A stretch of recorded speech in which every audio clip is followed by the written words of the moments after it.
Good morning, friends.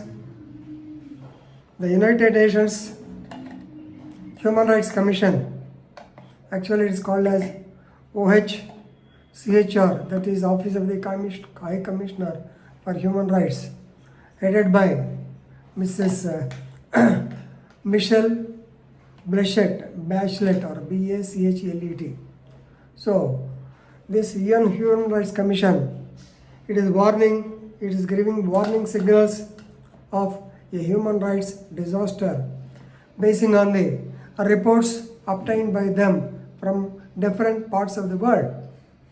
No doubt, we are all aware that this pandemic has almost stalled the function of the state in its movement, in its business, in its service sector, all these things, even for that matter, the basic rights, all of them have come to a standstill. But under the garb of maintaining or sustaining the rule of law, certain countries, they are sparking a human rights disaster, right? So therefore, Madam Michelle Bachelet, so she called on the countries to refrain from violating the fundamental rights, from violating the human rights under the guise of exceptional emergency situations. So during the regime of Indira Gandhi, we came to know the fundamental rights are suspended during 1975, and the result, you are well aware, the government was lost, and therefore the United Nations chief is giving a strong warning signal, right? Definitely. There are emergency powers. 356 says about the constitution, our constitution, when the emergency declared. So emergency powers of a government should not be a weapon that the government should wield to quash dissent, control the population, and even perpetuate the time in power. So the emergency powers should not be used to control the public or to quash the dissent. Definitely, fundamental rights, freedom of speech is a fundamental right. You cannot quash the so-called dissent. Yes, definitely there will be some dissent regarding the distribution of food, distribution of material. Some people might not have received it. Therefore, definitely the dissent should be accepted, it should be heard. Therefore, it is the United Nations HRC, it is advising the government that they should use the powers to cope with the pandemic. So to cope up with the pandemic, nothing more and nothing less. Very clearly there. Already we are knowing that about 2 lakh people, they perished. That means they died in this COVID, whereas the affected people are numbering about 30 lakhs due to its surface in China in the last year. So till so many deaths and so many affected persons are there. So the government should tackle the issue in a systematic way, right? So the organization recognizes that states have right to restrict some rights to protect the public health because of the emergency. They have got some rights to restrict the public health, but the organization says that the restriction should be proportionate and non-discriminatory and also limited in jurisdiction. So now we are saying entire powers are vested with the central government.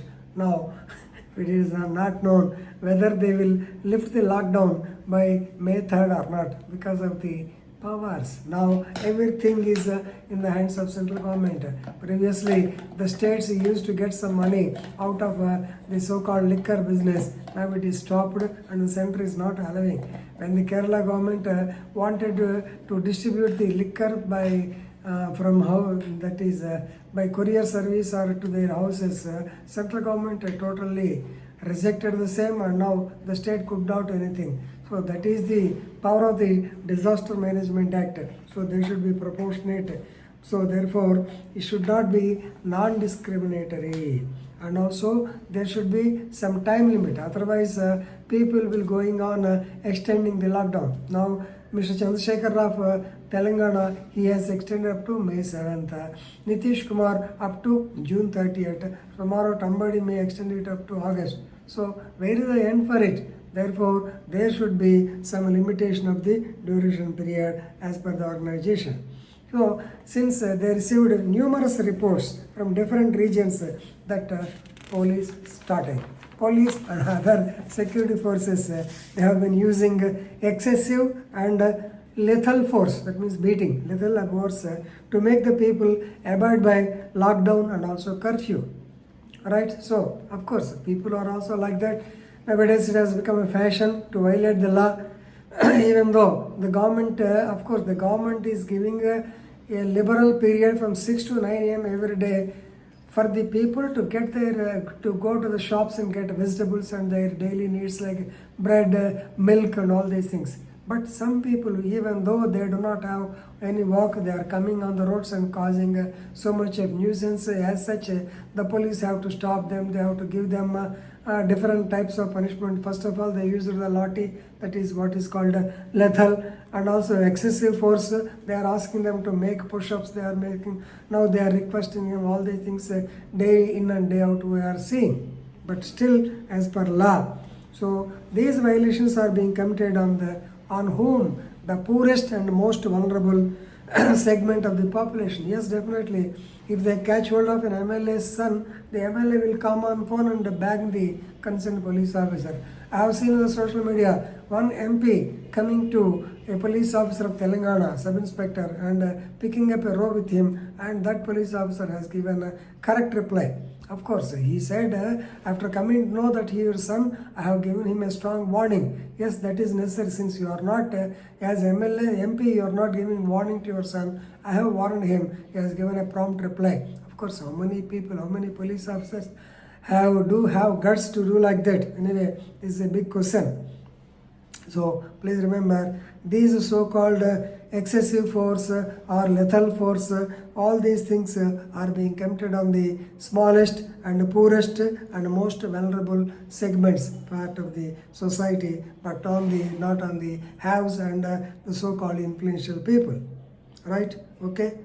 Now, once again, detaining, abusing or shooting someone in curfew times, when they are, why all these things are happening? Because people are desperately searching for food. So opening fire on them or saying that or lathi charging them, it is not acceptable. It is definitely an unacceptable and unlawful response. Why people come? Of course, 1 or 2 persons I am telling the stray cases, but normally you may be saying, of course, the NGOs are doing very good EMN service. They are running from shoulder to shoulder to help the poor and needy people. So many migrant laborers, they have been stuck, they are on the roads, and whenever any person comes to supply food packets for them, suddenly they are coming in a group and they are not following the social distancing. So therefore, the police are coming there, they are detaining them, they are taking away, they are abusing them, and in some situations like in Bombay, near the railway station, they are shooting someone in these occasions. So definitely it is clearly unacceptable and unlawful in the terms of this United Nations Human Rights Commission. Right? And in certain instances, there are certain instances where the police people are restricting the movements of the vehicles. Yesterday I told you the incident of the wife of Mr. Mahinder by name Jennila, who has to go, who was a pregnant woman. She has to travel 200 kilometers right from Katwal to Mehboob Nagar to Hyderabad, Koti Hospital, Petla Burj Hospital, Gandhi Hospital, ultimately to Nilofer Hospital, where she lost her breath. So what is this? Definitely already United Nations HRC recognized it. In some cases, police are making it difficult for a woman to go to hospitals to give birth. The example is 100% correct. Then you arrest, of course, police people are doing their job. They are not keeping quiet. They are trying to control the COVID-19, one part, and second part, they are looking into the previous cases. They are arresting the people. In these times also, certain people are committing murders. The people, they have to arrest the accused. All these things are happening.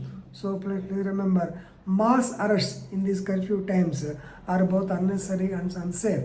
Wherever it is possible, better send them to, of course, release them on bail. Even the Supreme Court also has given guidelines that jails and prisons are the most vulnerable places because after all, criminals, they will be having so many diseases, they are susceptible and vulnerable for these diseases. Therefore, the state should follow the guidelines on releasing the people, and they should not detain the people unnecessarily. And lastly, they wanted to say that curbing of free speech is definitely a violation and is dangerous. No doubt, it is important to counter the so-called misogynic or false information, but shutting down the mouth of free speech, then definitely it will become counterproductive. And therefore, there should be free exchange of ideas. Of course, even the UDHR they are telling about the university. But anyway, UDHR, so Universal Declaration of Human Rights, so many conventions are there. But let us confine to our constitution. Even Article 19 says about the free speech. So curbing of the free speech not only violates the rights but also undermines the trust of the government. So therefore, it is likely to get a disaster. So please be careful. She has given, after all, the United Nations organization, they can give only advisory. In this connection, we have to seek the opinion of the WHO, also World Health Organization. You may be knowing that Tedros Adhanom Ghebreyesus, he is the president of the WHO. He says that on January 30th of this year itself, the WHO declared the coronavirus or COVID-19 as a public health emergency when there were 82 cases in the world so far. They have given warning, they have given advisories to all the countries around the world, but they did not take proper care. That the world did not hear them properly. Ultimately, now it resulted in the death of 30 lakh people. So that is the bad things anyway. So please remember, in the context of human rights, we have to look into the matter. Please remember, human rights, what is the right? It is an authority given by, a safety valve given by the constitution. So what is the difference between human and others? He has got the so-called inclination to learn things. He thinks differently. He is always having an instinct to learn things. Of course, human rights, basic rights, fundamental rights, political rights, civil rights, children's rights, prisoners' rights, all these rights are there. Anyway, so all these rights should be protected. That is the basis of the constitution. And the office of the High Commissioner for Human Rights also involves in this, and time and again it is giving advisory memos, and it will be better for the countries if they follow. Otherwise, you may be liable, for the countries will be liable for the so-called sanctions. Thank you.